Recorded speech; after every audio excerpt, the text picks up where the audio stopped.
प्रिय दर्शकों, आप सभी का स्वागत है हमारे इस YouTube चैनल पर।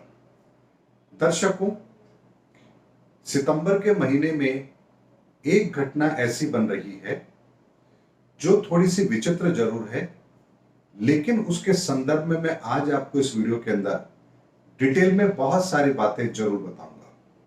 दर्शकों, घटना यह है कि इस बार 7 सितंबर 2021 से 20 सितंबर 2021 तक ये 13 दिन का एक पक्ष बन रहा है।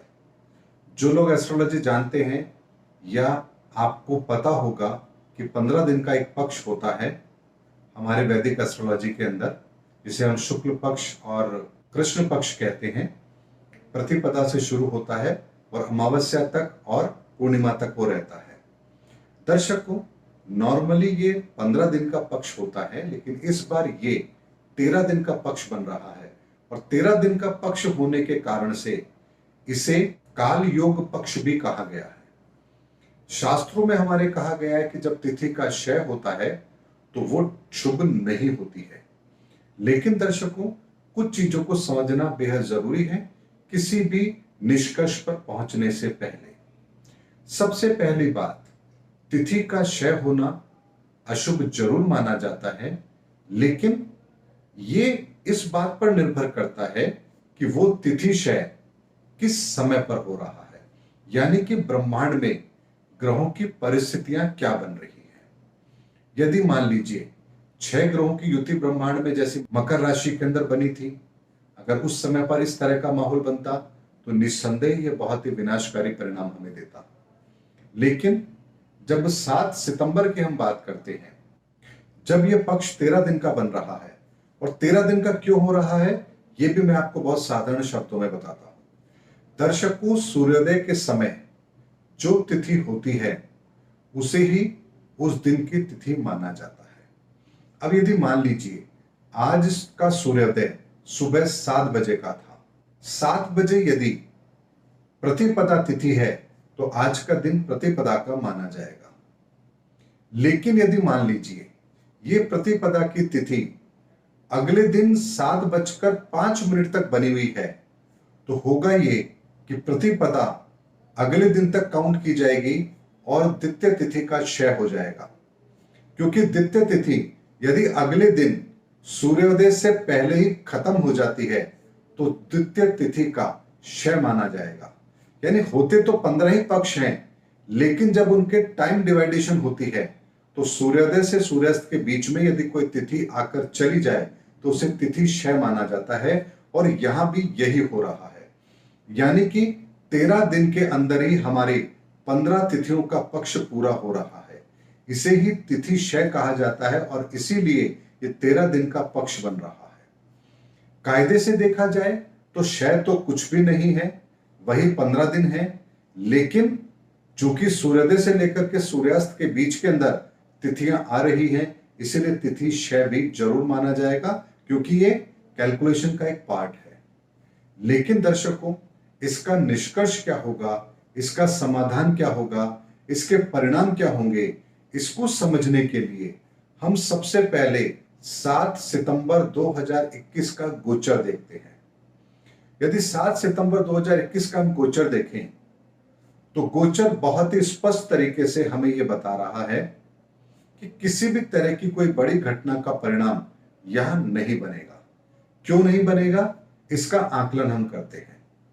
दर्शकों, जिस दिन यह पक्ष आरंभ हो रहा है पूर्वा फाल्गुनी नक्षत्र है, और पूर्वा फाल्गुनी नक्षत्र के स्वामी शुक्रदेव होते हैं। और यदि शुक्रदेव की हम बात करें तो शुक्रदेव उस दिन गोचर के अंदर अपनी ही राशि में है। अपनी ही राशि में शुक्र है, राहु अपनी उच्च राशि में है, केतु अपनी उच्च राशि में है, बुध अपनी उच्च राशि में है, शनि अपनी स्वराशि में है, सूर्य भी अपनी स्वराशि में है। इतने सारे ग्रहों का अपनी ही राशि में होना, उच्च का होना, अच्छी स्थिति में होना, यह अपने आप में इस बात का संकेत देता है कि कोई बड़ी विनाश की लीला यहां नहीं लिखी जाएगी। क्योंकि ग्रहों की परिस्थिति का आकलन भी करना अत्यंत आवश्यक होता है किसी भी परिस्थिति का आकलन करने से पहले। ऐसे में या पक्ष का कम होना, 13 दिन का होना, तिथि का क्षय होना, इस बात को समझने के लिए सबसे पहले हमें यह समझना पड़ेगा कि ग्रहों की परिस्थिति क्या कोई विनाश लीला लिख रही है। इस दिन तो यहां ऐसी कोई परिस्थिति नहीं बन रही है जो किसी बड़े विनाश को आमंत्रित करती हो या किसी बड़ी प्राकृतिक घटना को जन्म देती हो। लेकिन इसके लिए हमें इस पक्ष के खत्म होने तक 13वें दिन यानी कि 20 सितंबर को ग्रहों की स्थिति क्या बन रही है उसका आकलन भी जरूर करना पड़ेगा। दर्शकों, यदि 20 सितंबर 2021 की हम बात करते हैं तो एक घटनाएं यहां पर बदल गई है और वो ये कि मकर राशि के अंदर बृहस्पति प्रवेश कर चुके हैं और वो अपनी नीच राशि में है। और मैंने आपको अपने एक वीडियो में बताया भी था कि थर्ड वेव का खतरा कब पैदा होता है, यानी कि कोरोना के केसेस कब बढ़े, कुछ बढ़ोतरी उनमें हो और हमारी लापरवाही के कारण से हो, इसकी संभावना का एक 2 माह का समय बनता है। मैंने अपने एक वीडियो में आपको बताया था। यानी कि इस समय पर ग्रहों की परिस्थिति ऐसा आकलन दे रही है कि हम यदि कुछ गलती करेंगे तो ही कुछ गलत परिणाम हमें मिलेंगे, क्योंकि दीपावली का समय है, कोरोना का काल चल रहा है। ऐसे में हमारी कोई भी लापरवाही प्राकृतिक आपदा को दोबारा से आमंत्रित करेगी। ये तो हो गई हमारी सावधानी रखने वाली बात। लेकिन दर्शकों, उसके अलावा भी एक बात मैं आपको जरूर कहना चाहूंगा, इसका उस पक्ष के साथ संबंध है या नहीं ये अलग विषय है, लेकिन इतना जरूर है कि जितना प्रकृति को डैमेज हमने पिछले कुछ सालों में दिया है उतना शायद हमने पिछले 100, 200, 500 सालों में भी नहीं दिया होगा। लेकिन ये जो 13 दिन का काल पक्ष योग बन रहा है, ये हमें एक खतरे की घंटी बजा रहा है कि यदि हम अब भी नहीं समझे तो प्रकृति फिर कोई बड़ी विनाश लीला जरूर करेगी, क्योंकि प्रकृति को अपना बैलेंस तो बनाना ही है, ये बात निश्चित है। यदि हम 20 तारीख का गोचर देखें तो 20 तारीख के गोचर के अंदर शुक्र भी अपनी ही राशि में है, केतु भी उच्च के हैं, राहु भी उच्च के हैं, सूर्य बुध का बुध आदित्य योग बनता है, लेकिन मंगल और बुध की युति भी बनती है और बृहस्पति और शनि की युति भी बनती है, जो इस बात का इंडिकेशन देती है कि इस समय पर कुछ प्राकृतिक आपदाएं बढ़े, इसकी संभावना बनती है। बुध अर्थव्यवस्था को रिप्रेजेंट करता है और मंगल प्रबंधन को रिप्रेजेंट करता है।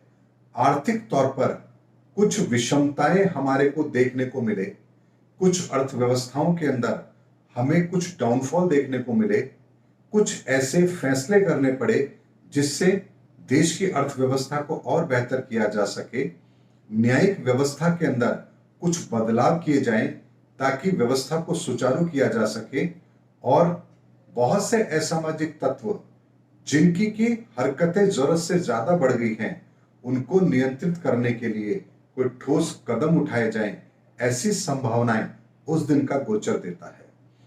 अब यदि हम 7 तारीख से लेकर के 20 तारीख के गोचर को जब अध्ययन करते हैं तो हमें 2 चीज यहां समझ आती है कि अर्थव्यवस्था को लेकर के, सामाजिक व्यवस्था को लेकर के, न्यायिक व्यवस्था को लेकर के और अराजकता फैलाने वाले व्यक्तियों को कंट्रोल करने के लिए कुछ कड़े फैसले किए जाएं, कुछ ऐसे निर्णय हो पूरे विश्व लेवल पर जो व्यवस्थाओं को सुचारू चलाने में हमारी मदद करे।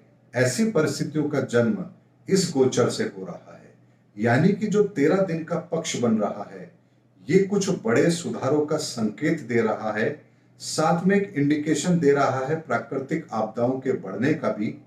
ऐसे में मैंने आपको एक वीडियो में पहले भी कहा था कि ये समय आने वाला ऐसा है जो पूरे विश्व को बड़ी पर्यावरण से संबंधित समस्याओं के समाधान के लिए मजबूर करेगा और पूरे विश्व को इस पर काम करना ही पड़ेगा। यदि ऐसा नहीं किया तो आने वाले समय में हम बहुत बड़ी बड़ी प्राकृतिक आपदाएं भी जरूर देखेंगे। ऐसे में हमें यह समझना है कि वर्तमान समय के अंदर जिस तरह से ग्रहों की परिस्थिति बन रही है, मैं नहीं समझता कि पहले के किसी भी कालखंड में इतनी जल्दी इतनी तरह की युतियां बनी होंगी। मैं भी बहुत लंबे समय से एस्ट्रोलॉजी को फॉलो कर रहा हूं और मैंने आज तक इतनी जल्दी इतनी बड़ी बड़ी युतियों को बनते हुए कभी नहीं देखा है। और इसीलिए मैंने कहा था कि युग परिवर्तन का समय है।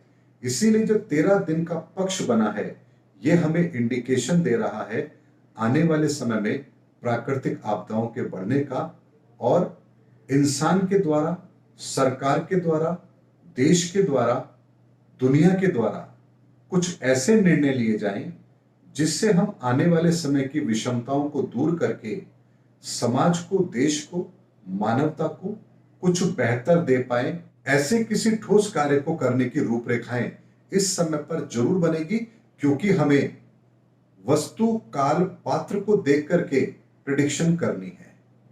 अगर मैं ये कहूं कि किसी देश का विघटन हो जाएगा, कुछ देश नक्शे से समाप्त हो जाएंगे, तो ये बात ठीक नहीं है, क्योंकि वर्तमान में पूरी दुनिया के अंदर डेमोक्रेसी है और इस तरह की शासन व्यवस्था है कि किसी देश का किसी दूसरे देश के ऊपर आधिपत्य जमा लेना या उसे खत्म कर देना, नक्शे से उसका मिट जाना इतना आसान नहीं है।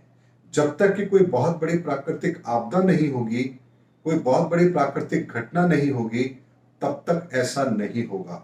और एक संकेत हमें मिला जरूर है, अफगानिस्तान वो पहला देश बन सकता है जहां पर सरकारें नाकामयाब हो और आतंकवादियों का कब्जा हो और यहीं से विश्व युद्ध की शुरुआत हो। इसका एक संकेत जरूर मिल रहा है। यानी कि आने वाले समय के अंदर धीरे धीरे परिणाम बहुत कुछ बदलेंगे, बहुत बड़ी बड़ी घटनाएं भी घटित होंगी। ऐसे में ये 13 दिन का पक्ष भी हमें इस बात का संकेत दे रहा है कि आने वाले समय के अंदर विश्व एक बहुत बड़े परिवर्तन के लिए तैयार हो रहा है। उम्मीद करता हूं दर्शकों, मैंने इस काल पक्ष योग के संदर्भ में आपको वस्तु, काल, पात्र को ध्यान में रखते हुए, वर्तमान परिस्थिति को ध्यान में रखते हुए और ग्रहों के सटीक विवेचन को ध्यान में रखते हुए आपको एक सटीकता देने की कोशिश की है कि ये केवल इंडिकेशन मात्र है, चेतावनी है हमारे लिए कि अब हमें प्रकृति से छेड़छाड़ नहीं करनी है, प्रकृति के संतुलन को हमें कायम करना ही होगा। उम्मीद करता हूं दर्शकों, मेरा वीडियो आपको जरूर पसंद आया होगा। अगले वीडियो में आपसे फिर मुलाकात होगी, तब तक हमारे चैनल पर बने रहिए। जय हिंद, जय भारत।